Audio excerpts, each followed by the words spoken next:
Hello, I'm Malcolm Haslett. And I'm Janice Baker. A difficult childhood has led to a book with flights of fantasy. And we're talking to a special guest and a new author, same person actually, Yes. Luke Summers, next. On our time. Have you written a book?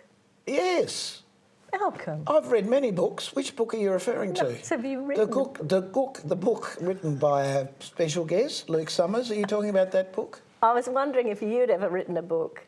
I know that Luke has, because that's why Luke is here. Welcome to the program, Luke. Hello, Janice. Hello, Malcolm. Thanks for having me. It's an absolute pleasure. I'm writing a book on my life. Oh, That'd be interesting.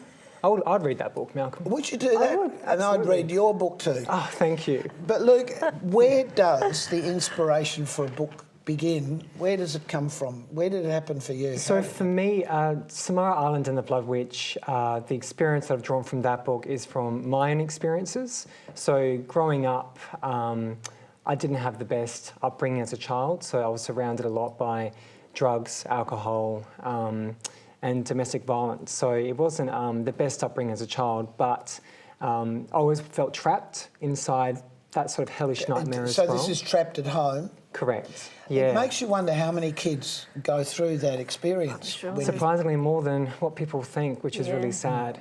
Yeah, Because home has got to be a safe place. it does, yeah. Did it not feel safe to you? No, it really didn't. So I always wanted to get out and I always wanted to break through those barriers, but being such a young child, it was hard to do that. Well, when did you realise that the way you were living wasn't the best way to live? When I saw other kids at school, kids would go to school with, clean uniforms on, they'd have a backpack instead of a plastic bag or something like that. So you realise that something doesn't quite Because why work. you didn't? No, I didn't. No, I actually didn't have. I actually had to wash my own clothes and do my own From what lunches age? from the age of about 8 years old. So yeah, it was pretty tough. And was that because Yeah. at 8 you realised that you needed to do Yeah, I these things? did. And actually, sorry to interrupt Yeah, you, of but did course. you not have like grandparents or family members that were there for you as well? Yeah, I had one grandmother, but she was quite shut off from the family. So my mother really isolated her because she felt that she was trying to control the family and to sort of run the household when she was trying to do the right thing. So she would try and fill us kids with a lot of lies about the people who were trying to help in the family to keep them away. Oh, Yeah. Oh, I see what terrible. you mean. Yeah. So, but my grandmother is actually a very big character in my book as well. Not her personally, but her character. Well, let's. This is actually the book. It's called Samara Island and the Blood Witch by Luke Summers. What's the significance of the feather and the water? Well, there could be two significance of the feather and the water. So one would Can be... you tell us? I could give you an idea, but there are two characters in the book. So one is evil and one is good, and they both have black feathers. One's actually a raven and one's actually a fallen angel who's got black wings. So she's a fallen angel and she's got black wings to resemble her exile from the higher realm. Okay, now we're talking about unusual things. So, yes. A lot of fantasy. Let's leave that for a minute, because how did you emotionally escape not being in a comfortable surrounding as a kid? So I desperately looked for a way out, and I did meet a partner at the time through a mutual friend of ours. How old were you? I was 16 years 16. old. So just go back to 8, between the age of 8 and 16. They're probably the most formative years for both boys and girls, because you're going to go through puberty halfway there. So your whole life is going to change. Correct. You've got to work out where you fit. That's right. How did you work out where you fitted? So I had a lot of teachers at school who did help me. So they were more like adult figures, mother and father figures. Right. Because they could obviously tell coming to school and not having the same clothes or the same belongings as other kids, that they knew that something wasn't right. So they really took me under their wing as such, because they knew there was not much that they could really do, or they didn't really want to intervene in the situation. I'm surprised They can at that. now. Yeah. Well, I was gonna now they say. can, which is great. But I think at the time they were a little bit careful. I think they were a bit worried about stepping into that kind of thing where they didn't have the full picture. And when I went to school, they never saw my parents because I used to always go to school on my own. And so there was no relationship, there was no real connection with my parents, with the teachers. Were you an only child? No, I was a middle child. So I had a younger sister and an older sister as well. So Yeah, Were child in the they, middle. that's the same, go through what you went through? Yeah, they did. And unfortunately, they sort of, well, for me, I kind of broke away from that at 16, where they continued that type of lifestyle. So they fell into that trap, where I sort of got out of that. Oh, yeah. do you have a great deal of communication with the family? No, now? I haven't seen my Not at all? family in 16 years. Yeah. That's frightening, isn't it? Oh, Yeah. that's sad. But you know what, though? It was for the best, to be honest Well- with you, because if I did have them in my life now, it would sink me to the bottom of the ocean, to be honest with you. Do you think you would have taken up Wow. a similar lifestyle? I know that's hypothetical, but You know what? I think that if I was to stay where I was and I didn't escape from that, I think that I probably would have ended up maybe becoming a drug addict or, you know, following the path of my parents of being real quite derelict people of the community who aren't interested in getting a job, who don't care about what they look like or what they project out into the community. So I believe that I would have ended up the same way if I stayed where I was. well, I guess Yeah. if Wow. that's your only Luke. education as a child, you've got not a lot of hope. But fortunately, things have changed. Yes, yes. But so you went through your formative years, and were you still at school when you met somebody who I sort of was. took you in? Yeah, so I was 16 years old, and I was also discovering my sexuality as well during that time. And I met a really nice guy called Wayne who took me under his wing, and He was older. he was 6 years older than what I was, but unfortunately for Wayne, and I feel terrible for doing this, he was more like an escape route out of that. Yep. So I saw him as, okay, this is the way out. So I went with Wayne, and I was with Wayne for a couple of years, and it was a very dysfunctional relationship. So it went from one dysfunctional one. Yeah, and they say it comes in threes. So it was leaving home. It was getting with Wayne and escaping that to another sort of nightmare, and then I ended up going into sharing accommodations with some other housemates who I won't even go there. To my own place where I actually had pride, and I ended up moving out at 21 into my own place, and that's where I sort of go, and you know what, this is me now. Moving forward, I want to become the best me I can become. So was it closing the door on the past? Yeah. Is that how you felt? Yeah, and yeah, exactly right. Everything that happened in the past was not. I mean, I'm a big believer of everything happens for a reason, and it's I am definitely too. definitely made me stronger. Yeah, I have I'm to a say. great believer in fate and destiny. Yes. And I admire you so much for Thank you. actually getting yourself out of that, but seeing that you had the potential Yeah. after what you'd been through to see the potential that you had to be a different person. Congratulations. Thank Like you. this, really. So let's talk about your literary skill at school. Yes. Was any of this evident at Yes, school? yes, it was. So my English teacher noticed a significant, because, well, going back to when I was living with my parents at 8 years old, I would actually buy like notebooks from the supermarket, and I would actually make my own covers and then write in them and then draw Or pictures. to make your own book? Yeah, to make my own books, Then. and then I'd read them to my little sister. So I made like a whole collection of books, which were probably thrown out anyway from my mother and father. What a shame. Yeah, but yeah, I used to make my own books from scratch and spend hours and hours and hours and hours of writing and drawing. Well, that would have been escape for you too. It was, yeah. To be like It was. And then apart from that, I did a lot of reading because I believe to become a good writer, you need to read. Did Read you and feel read. that you could write then? Did you think I this is felt a career like- I'd like to have? Yeah, I did actually. I thought that I want to be a storyteller. I want to tell people, I want to create characters, put them in a situation and show them coming out on top of their hardship. So that was for me. I wanted to show that it doesn't matter who you are, you can create a crazy world full of crazy characters and the most craziest thing can happen. But, you know, there's always a bit of spark of light there which can rise them above all the odds. Yeah. Quite amazing. Did you, when you were at high school, did you excel at writing? Yes. Did those teachers, were they the ones that had an influence? on Yes, you? most definitely. So they could tell that there was something there where I could write a story and I could have a start, a middle, and an end, Yep. and wrap it all up in a nice shiny bow. And so they spent a lot of time with me, and they knew that things at home were a bit rocky. So they spent a lot of Yeah, time with okay. me to progress on those skills Yeah. because that was like my out.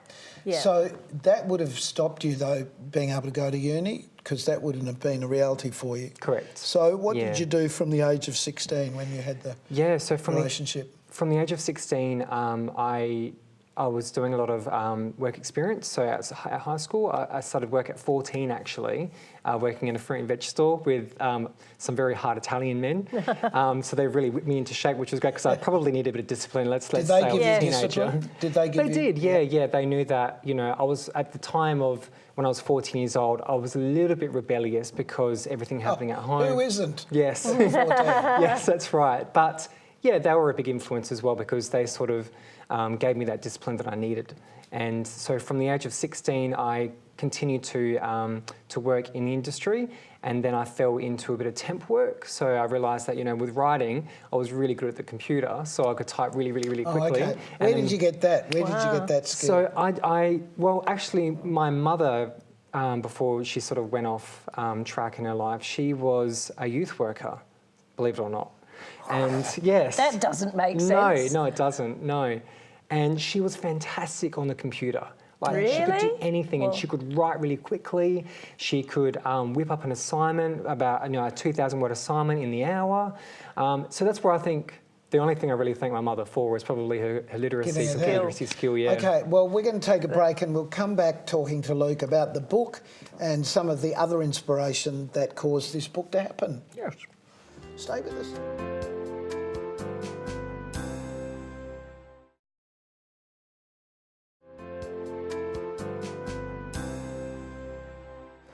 Look at this picture here.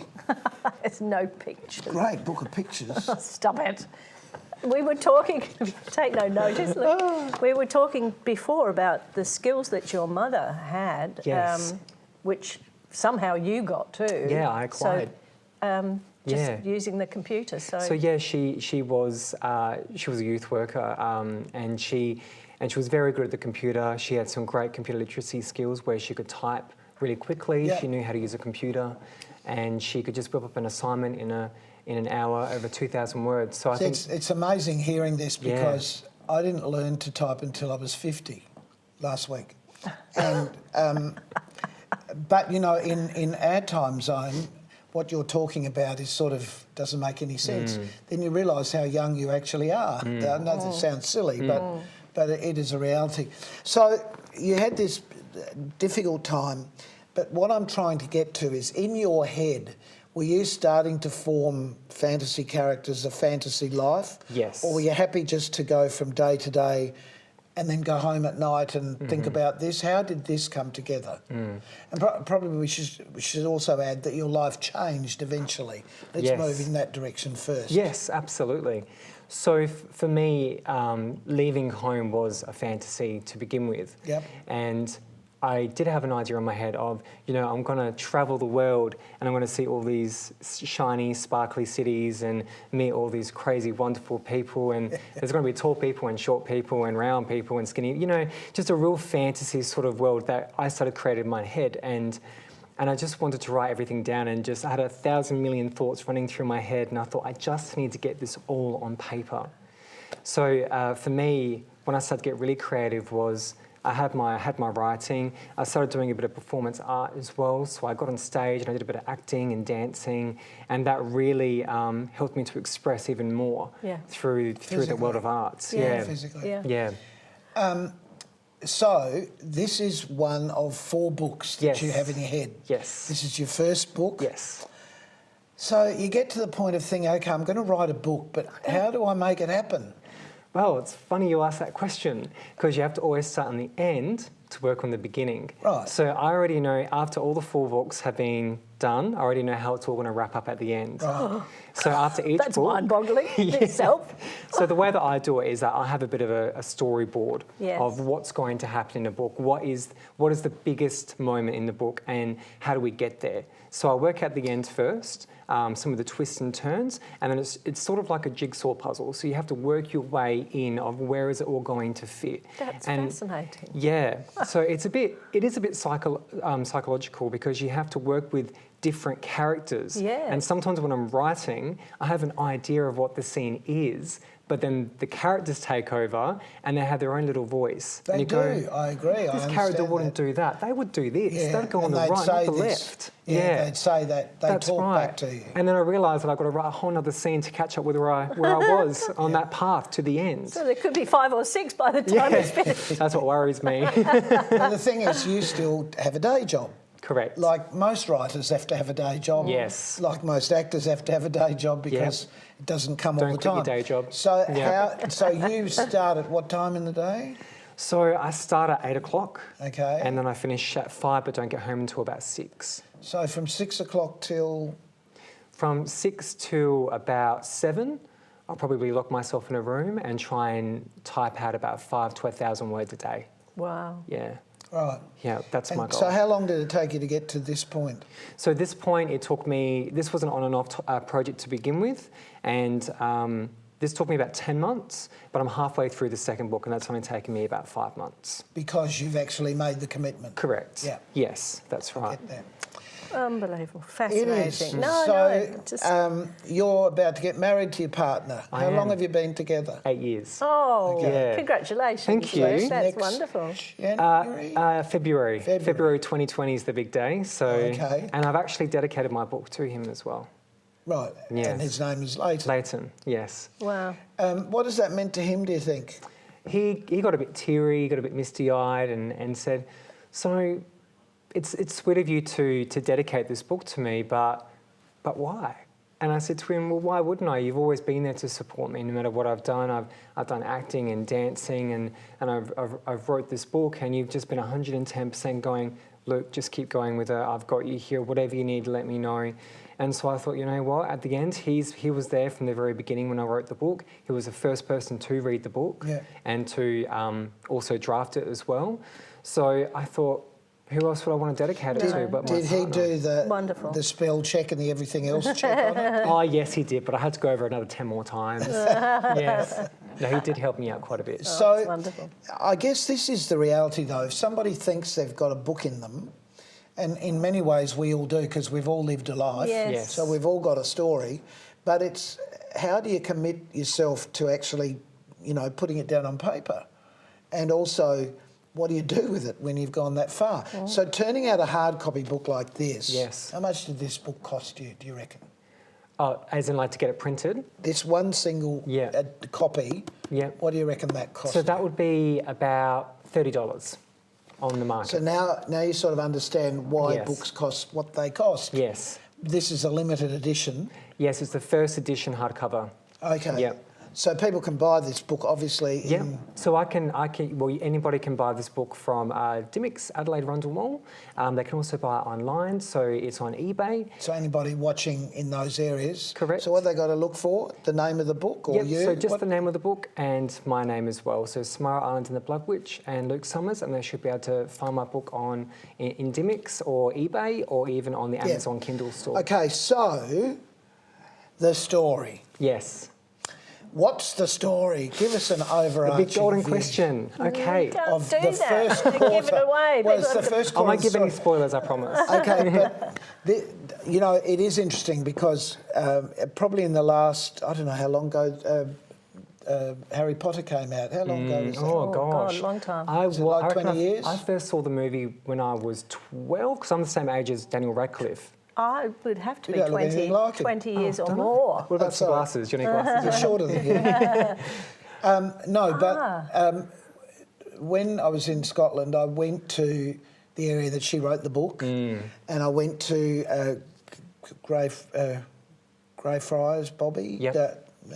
And I walked through the graveyard, and there are all the names on the gravestones that she wrote into the book. So clever. And right next to the graveyard is a big old school that used to be for the pauper children. Is that right? No, the children who were left behind. Yeah. Sort of thing. So you see, okay, you put that together with the architecture and stuff in Edinburgh, and you think, okay, I get where this came from. Yeah. But it's a big story she big, had. yeah. So this must be a big story if you got 4 books in you. It is. So each character within the book had their own story. Started off. Okay, so Samara Island and the Blood Witch is a fantasy book. for young adults, so 12 years and up. So there are aspects within the book who can relate to younger and older readers. There are mature scenes that they can obviously relate to. When we grow up. That's right, exactly. So it's set on a tropical and fantasy island, which is a world within our world that we can't actually see. So it's actually been shielded, so nobody can actually see this. So it's in the middle of the Pacific. And The Pacific. Pacific. Is that the one? Yes. And it revolves around a young man called Zach Samarian. So he's lived on the island his whole life. And this is you? This is me, yes. Sort of? Sort of experience. So this is where the story's been told through his eyes. Yep. So he's telling the story and he's seeing everything around him that's happening. So he enjoys being on the island. He harpoons at Shimmer Beach. He rides his bike around the island, but then he gets a little bit bored and he goes, hold on, I've been here for the last 18 years. So on his 18th birthday, he's encountered by a very strange foreign woman who later we find out is the Blood Witch, and she tries to take him away from the island but tries to kill him instead. So he almost dies, but he is saved by a group of unlikely paranormal warriors, which are called the Elites. Are you following? Yeah. Yep. Yes. And so these elites, which consist of a beautiful fallen angel, a smooth-talking vampire, a strong werewolf, and a very cheeky child poltergeist. So together they are called the elites. Sorry, I probably... You okay? I am, sorry. It's a lot to take in, I know. It's a lot to take in. Excuse me. And so Zach finds out that he's actually not an ordinary boy and it's not an ordinary island. And so therefore he's now joined these elites to fight the forces of darkness, which is coming from an evil place. Okay, now called just the Shadow stop Realm. there. Did you feel that you were not an ordinary boy in the household you were brought up in? I felt like I was a bit of a freak compared to everybody else in the family because I didn't think the same. Right. But then leaving that world, I found out that I actually was very normal. But when you're in that We situation... only have your word for that. Yes. Yeah, that's right. Anyone who sits in an office and types for an hour every night, is that normal? 7 cups of coffee. Is that normal? Yeah. Oh. Yeah. No, I'm being facetious, but with reason, Luke, because we're talking to people who are sitting in their homes, who may know somebody of somebody like you, who just that helping hand could make such a big difference in their life. Look, we wish you great luck with this book. And the fact that I guess the readers will then be waiting for the next instalment. Yes, so I've had quite a few people read the book already, people who don't even read fantasy and have enjoyed it and have demanded me for the second book already. Oh, that's nice. So Well done. that's great. That's a So nice we're compliment. really Absolutely. meeting you at the very beginning of this journey. Yes. Just hold that thought and we'll be back in a tick.